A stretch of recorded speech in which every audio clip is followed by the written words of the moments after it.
How's it going, everybody? My name is Mike Forgione. I'm the owner of Universal Air and Heat, and I just want to make this video specially for you, a customer of Universal Air and Heat. And I want to say, first off, thank you so much. You are a blessing to our company, our entire team, and we really appreciate you giving us the opportunity and trusting in us to make sure you have the most optimal indoor air quality and the best air conditioning system that you can possibly have. I want to show you a couple of things about my air conditioner. This is my personal air conditioner, and I want to show you how I take care of my air conditioner and what I want to do for you and what I want my team to do for you and the recommendations that we may make so that you have optimal air quality, the best airflow, and you're going to be really satisfied with the results that you get from hiring Universal Air and Heat to take care of your HVAC needs. So first off, I want to tell you a little bit about this tool right here. This tool is what's called a MagnaHelic. This tool right here is going to tell you what the static pressure is in your air conditioner. Static pressure is kind of like pushback, kind of like blowback, if you would think on something. So imagine yourself walking up a hill into the wind and the wind's blowing on you. That's kind of putting pressure back on you. How long would you last? Or would you last longer if you were walking down a hill with no wind blowing on you? You'd probably be able to last a lot longer walking in that kind of environment, right? So the static pressure gauge is going to tell you what your air conditioner is doing. If your air conditioner and your fan motor are walking up the hill into the wind, or if your air conditioner and fan motor is kind of like walking downhill, running on easy street, nice and smooth. So if your fan motor was running and you had high static pressure, meaning more than 0.25 on the supply side where the plenum is up top, if you had more than 0.25 there and your fan motor was kind of having a lot of pressure and a lot of pushback on it, then your fan motor is not going to last very long. That means if you had high static pressure, say you were at 0.50 or 0.75 or even 1.0, which is really high, those kind of things, your fan motor would not last very long and you'd be finding yourself replacing fan motors because that wheel's got to spin, and it's got to spin really fast and very smooth. And if it's got pushback on it and resistance on it with the air blowing back on it because the air is blowing up, and it needs to flow smooth. So you need to have smooth airflow. And if you don't have smooth airflow, that's gonna be a problem for you, and that fan's not gonna last very long, especially these new fans, these variable speed fan motors. They got ECM motors on them, real technical stuff. They don't last very long. They're not like the old direct drive fans that can just go through anything. These things are totally different. So it's critical that you have good airflow, the right airflow, good proper static pressure, meaning 0.25 on the supply side, which is up here, and then 0.25 on the return side as well. Now, another thing that I want to tell you about is having UV lights inside your air conditioner. UV lights are critical to the health of your air conditioner and your health at home so that you're breathing clean air.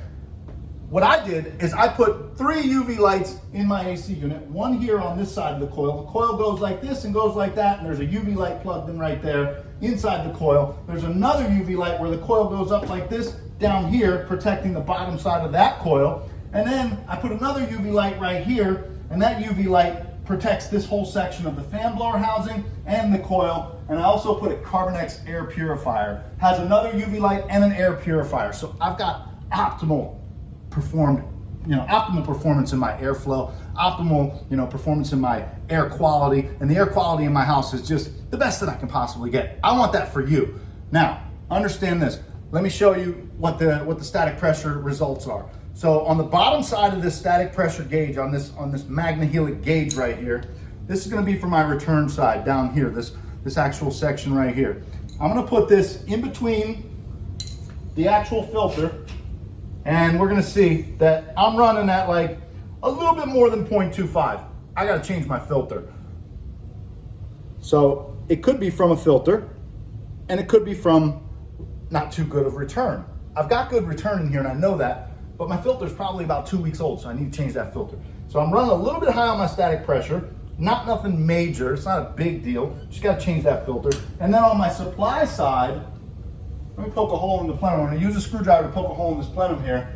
And don't worry, it's not a big deal when you poke a hole in the plenum, it's just a service port. So you can always cover it up with tape real quick after the fact. Now, on my supply side, you'll see that I'm running 0.25 on the return and 0.25 on the supply, which gets me to right there at 0.50. That's very important to keep it right there at 0.50 between the supply and the return. Now, if I pull this out of the return, I'm running just a little bit under 0.25 on the supply. What that indicates is lets me know that I don't have high static pressure. My fan is just working perfectly fine, and it's nice and easy. It's not struggling, it's not stressing. So my fan's gonna last me a long time. My compressor's gonna last me a long time. If this was pegging out at 0.50 just on the supply, or 0.75, 0.10, 1.0, those kind of things, be in bad shape. That'd mean I'd be putting a lot of stress on that fan motor, and that fan motor would go bad. These fan motors, not cheap, they're very expensive. Even when they're under warranty, still could be $700 or $1,000 just for the labor and the part processing and the warranty and all that stuff. You don't want that. So make sure you got the right size ductwork, the proper size ductwork, so that you have optimal airflow. If you're buying a new air conditioner, make sure your ductwork's sized properly so that you don't have problems with that new air conditioner in a year, 2 years, or anything like that. This is critical to make sure that you have the right airflow. Remember, if it don't flow, it's gotta go. That's just the way it is. You have to make sure that you have good airflow. Good airflow is going to get you that airflow in the far rooms, in the back room where you're having, problems getting the air back there and you're not really getting good airflow in the back rooms. You got to make sure that your static pressure is right all the way around. So understand this, static pressure is a very, very, very important thing. Right now we're running static pressure tests on the return side and on the supply side, and we're running just about 0.50, just a little bit under. So we're looking really good on the static pressure. Now, the UV lights, oh my gosh, it's such a game changer having these UV lights. You really, really, really want to have good UV lights. What does a UV light do? The UV light kills germs, dust mites, supposedly COVID too. The UV light kills microbial growth, and it's a preventative. So let's say you just get a brand new air conditioner and you don't want to do coil cleanings and fan blower cleanings and all these different things every couple of years. You put a UV light in here, or you put 3 UV lights in an air purifier like I did, and you're going to protect the whole system. You're protecting the coil from microbial growth building up. There's a lot of condensation on that coil and water that goes through that evaporator coil. And what happens when you mix water and air and all that other good stuff? Well, microbial growth can start to grow and start to build up on those coils. But when you have that UV in there protecting it, what a difference. I mean, as long as you change the bulbs once a year or once every 2 years, depending on whether it's a 1-year bulb or a 2-year bulb, and you keep maintaining those bulbs, you're not going to need to do coil cleanings and blower cleanings, and you're going to keep maintaining the right static pressure because the UV light kills all that microbial growth and keeps all that stuff from growing inside the coils. And if it keeps all that stuff from growing inside the coils, it's going to make a major difference in the performance of your air conditioner throughout the life of your air conditioner. So you're always going to get optimal airflow. You're always going to get great performance from your air conditioner, and you're going to minimize the risks of all the coils needing to be cleaned and the fan blower needing to be pulled out and cleaned. And you're going to have just much better airflow throughout the whole house and the quality of the air. You're not going to have any kind of microbial growth building up on the coils when you have UV lights. It's going to prevent all that stuff from growing. And when you have that proper UV protection preventing all that stuff from growing, that's when you get the best air quality that you can possibly dream of in your house. So make sure to put the right UV lights in your air conditioner. Make sure your ductwork is sized properly so you have the right airflow, and make sure that your technician is educating you on all of these things.